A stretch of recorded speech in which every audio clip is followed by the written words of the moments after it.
Hi guys, welcome back to more episodes of Fear the Walking Dead. We're on episode 13 coming up. Right, the last episode, Madison, what is she thinking? She got wind that with the two that left the community that they were questioning and interrogating, that Nick not only may be alive, but is a lot closer than she thought he was. A lot closer than I thought they were, to be honest.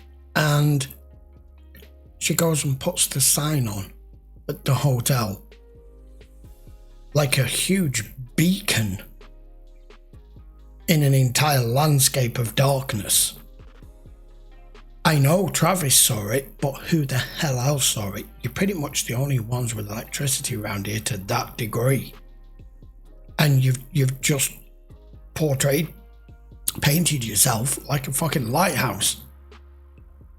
And Alicia, she pulled her on it, and I don't blame her, because the difference between how Madison reacts between Alicia and Nick is just totally opposite, unfair.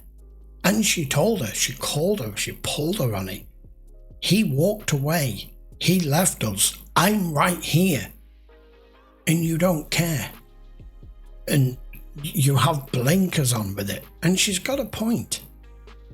Now, as regards the community that Nick's at, I don't see it lasting much longer unless there's a change of direction and probably a change of leadership, because expecting the religion and hope to be the thing that just brings everyone together isn't enough when you're running out of food and water and medicine and being able to keep people alive and healthy. I don't know. Right, let's carry on. This is episode 13. We got a whole shitload more of them.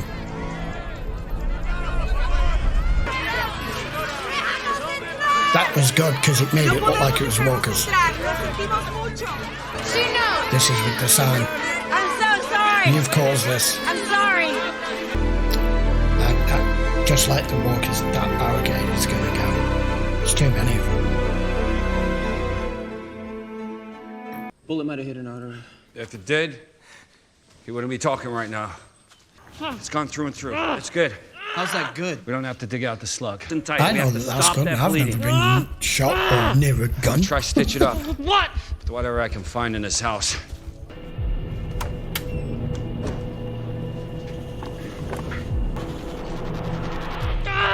Well, I was going to say, at least it's found a needle and thread and everything. You okay, bro? It hurts, huh? When we move you. Okay, I need you to breathe. When we're done, I'm not gonna move you. Okay. I'm not gonna move you anymore. Okay? But for how long? Until he's better. I want to see how this plays out now for Travis to end up at the hotel on his own.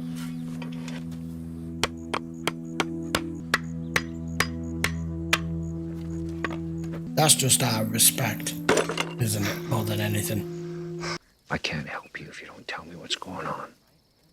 So if things are getting any worse, try and get some rest. That'll help them. It You gonna won't have any help you. chicken, Mr. Manawa? No, we should be eating eggs. I hate this dude. You know how I feel about this guy.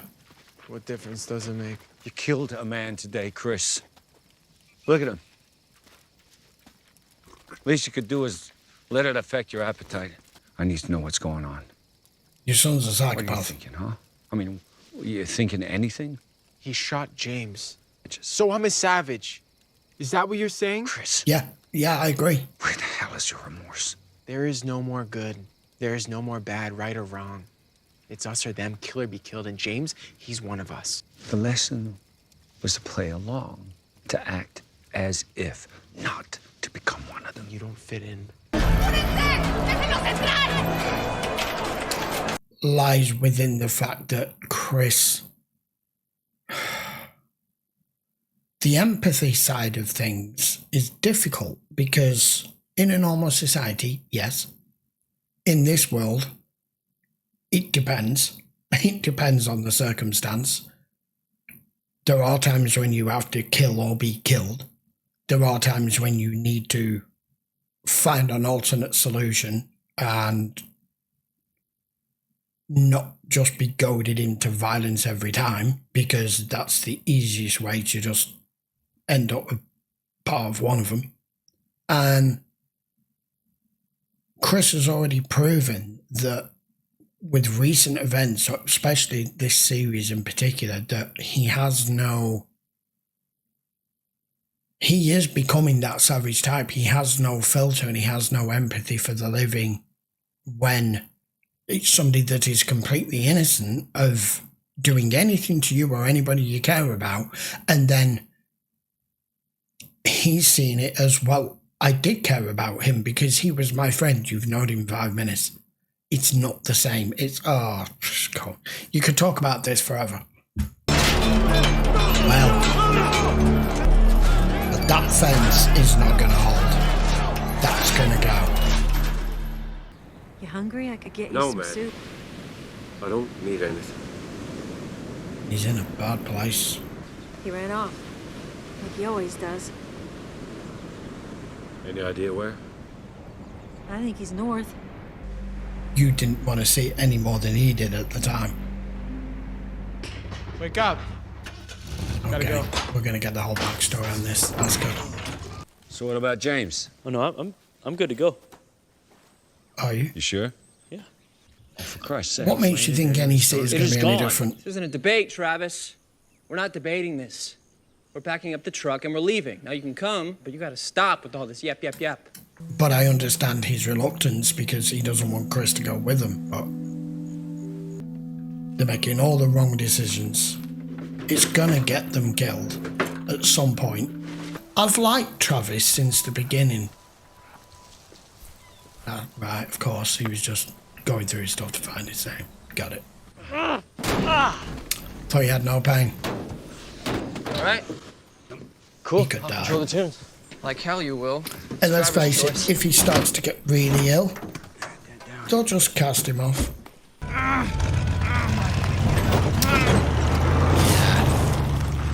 I think he's got internal bleeding. Stop the truck! Brandon! Your friend dies! Anything? He's still here. You're supposed to be his friends. Stop it. He's not getting better. Well, you would if you gave him a chance. Jesus, you gave him a week? We can survive here long enough for him to heal. We've been here for a week. It's safe. God, what are you doing? Just stay away from him. Relax, bro. He's not gonna do anything with it. I don't think we should really test that theory. These are really young, immature lads. I'm doing this for you. Why do you think I agreed to get in the truck? I don't understand why kill you. Why don't you just leave you here? Your friend had got bitten, right? Yeah. He was sick and we were still figuring shit out. We didn't know how it worked. We didn't know what was gonna... Okay. And Troy knew that. So he made us promise not to let that happen to him. Brandon was the one that was supposed to be doing it, but he couldn't pull the trigger. You're not dying. You're gonna get better. You know, all you need is time. I'm dead weight. So he's just waiting for it. Where are the others? Down the road. There's a wasted. They went to take care of it. Imagine what they'll do to me if anything happens, Dad. No. I want to get us out of here. So he can say the right things when needed. It was a ploy. Chris! What the hell? It was a ploy. Just don't do this. I'm sorry, bro. Leave him with me! Look, I can get better. Just give me a little more time. Show me mercy. Fuck. I can't believe that Chris is the one that helped initiate that. You drive away, I won't be able to find you. You're barely 16 years old. Your way it doesn't work. It can't. Chris, I promise you're not. By letting me go, you are. Dad, you Sometimes won't do what needs to be done. this is what I'm better parents off have without to you. Look, this come whole to. time you had me thinking that I was broken. What did I do? You found it in you to do what needs to be done. Bye. Let's roll. Let him go. Y'all good, bro? Chris! God damn you, Chris! Now we know exactly how Travis came back on his own. Travis Travis, you didn't do anything wrong. I left him. You But you need to know what? listen to me. You Okay? didn't. He was my son, and I left him. I failed him, Maddie. Failed him, and I failed her. Before you and I were a family, Liza, Chris, and I, we were a family. So all that they're our children shit I was spewing, that was naive. Travis. You and I, the second I was too far away, I realized the last thing I said to was, God damn it. When you met him, he was already so angry. I'm sorry, but At me. it doesn't matter. When they're Lies. children, they're children. Children We took away his raise them. family. He lost his Little place. children. He lost. Tell me. We're all living minute by minute here. Every single one of us. And at the drop of a hat, it could all be done. And you won't have a chance. We don't have enough for nearly half. This is bad. I've seen maybe a third of them. Once I've examined everyone, we'll work in shifts, come up with a plan. There's something I didn't say last night, something I need you to understand. It's about your father. I thought I was doing the right thing by not telling you. I didn't know. I didn't know what to You told me he fell asleep. Are you sure? I wouldn't tell you if I wasn't. He crashed his car. How can you possibly be certain if you There don't was know? a note. He left a note. That's how you sound. They found it in his glove box. What did it say? It's not important. It's not important. I love you all. What about Nick? Does Nick know? No. There's so much of your father in Nick, you know? The way he could light up a room with a smile, It could be part of the reason why he did it. or silence it with his mood. But you have to know that I never ever loved you any less. Not ever. You just made it look that way. This show seems to concentrate more on personal relationships at this point. Here come more. Oh, am I just going to keep showing up? Oh, look who it is. Oh, you got to be kidding me. Okay then, episode 13. As I was just saying that, it's just this show does feel like it's written differently and the storylines are a little bit more personal. There are less people being wiped out all at once too. So we finally get caught up with the story of Travis and his son Chris and how he's just beyond reproach at this point. He's done everything that he could do. As the adult, he's not going to continue to put himself in the danger and his life in the hands of those guys, but he can't stop his son doing it. As I mentioned in commentary, whether that's the last we see of Chris or not, I don't know. But now we've just seen all them turn up at the gates of the hotel. So I don't know. We'll have to see how that plays out. I think it's right that they let all the ones that turned up at the beginning of the episode in. And Madison finally pours her heart out to Alicia as to why, in her words, I knew you were alright. That's why I let you get on with it. You're the normal one.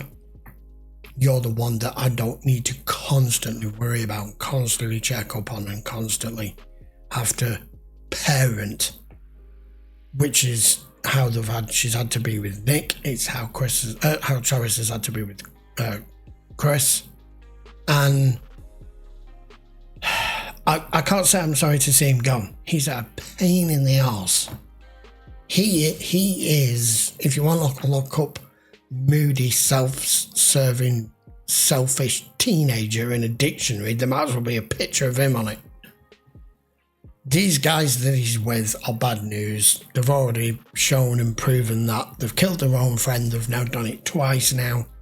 And they have no clue as to what they're doing. They've no game plan. They've not even necessarily a game plan, just an idea as to be able to live and to contribute. It's all take.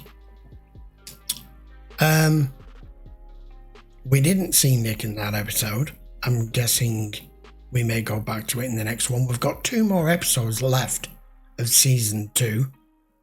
I'm feeling now like if we're here for for the duration for quite a while at the hotel. We need some influx of storyline to push it forward now that we've caught up. We'll see how it goes. Either way, I will be back with another episode next week, episode 14. Until then, guys, thanks a lot for watching. Everything available on YouTube playlists, also available uncut versions on Patreon. As always, links in the description. I appreciate you all for watching the video. I hope you enjoyed it. Post your comments down below. I will see you for the penultimate episode of season 2 next. Take care.